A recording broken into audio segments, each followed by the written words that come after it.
مع بيبي غوارديولا، ومعكم لا زلنا من خلال مستوى المشاركة مع ميلان، باريس، وحاليا مع مانشستر سيتي داخل منطقة الجزاء. مرت نعم، عدت من أمام الجميع والكرة لا زالت مستمرة. فودن ركني يغطون أو يحجبون الرؤية من أمام لينو، لكن نجح بردة فعل أجع إلى منطقة جزاء وإلى الثلث الأخير من الملعب، الثلث الخاص. سجل اثنين كبير جدا حقيقة.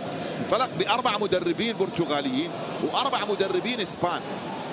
عموما نتحدث بعدها في التسعينيات وبداية الألفية وفي السنوات العشر الأولى من الألفية اللي اعتدنا عليه في كرة القدم الإنجليزية باعتماد الكرات الطويلة واللعب لعب مباراة المركز الثالث والرابع في تقريبا 19 مباراة 19 فوز.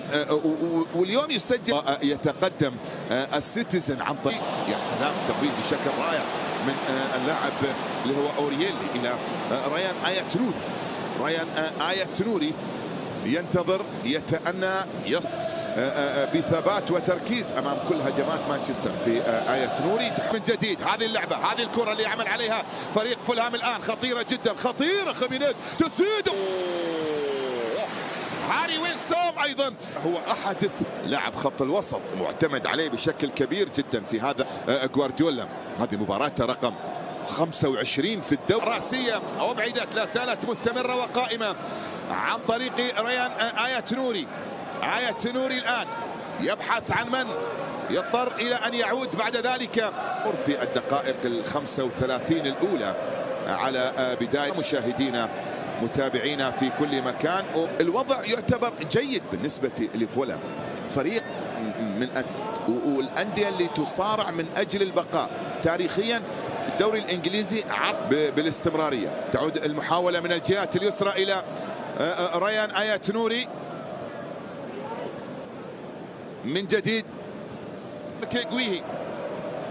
جويهي إلى آية، وتعود بعد ذلك وتبقى 6 نقاط، وبالتالي لا مجال للتفريط بأي مباراة من المباريات. المسدد في لحظات عن الابتعاد يقطع ويمرر تمريرة الهدف. يسجل اليوم هدف رقم 42. تعود الكرة والمحاولة أمامية الآن، مستمرة. هاري ويلسون يلعبها إلى خيمينيز بالخطأ.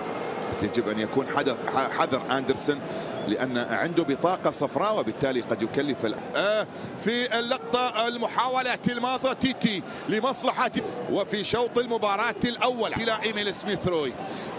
وبالراحة كان ممكن أن يسجل على الأقل. هالاند سجل من الآن أيضا بحول الله مع بداية شوط أول انتهى. باللحظات القادمة من الشوط الثاني قبل نهاية في المرحلة الماضية البحث عن عرضية داخل منطقة كينج.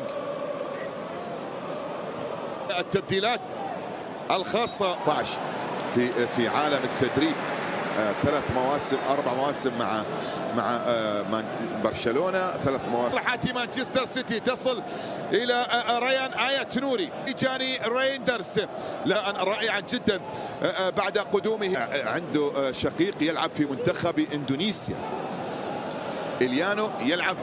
لمسة بعد ذلك تصل واستذكار لسيناريو مباراة تصل إلى تيتي لازال مع مانشستر سيتي. الصيني سنوف اللاعب الأوزبكي حاضرا. كرة هاتريك أرضية الملعب في الموسم يناير الماضي.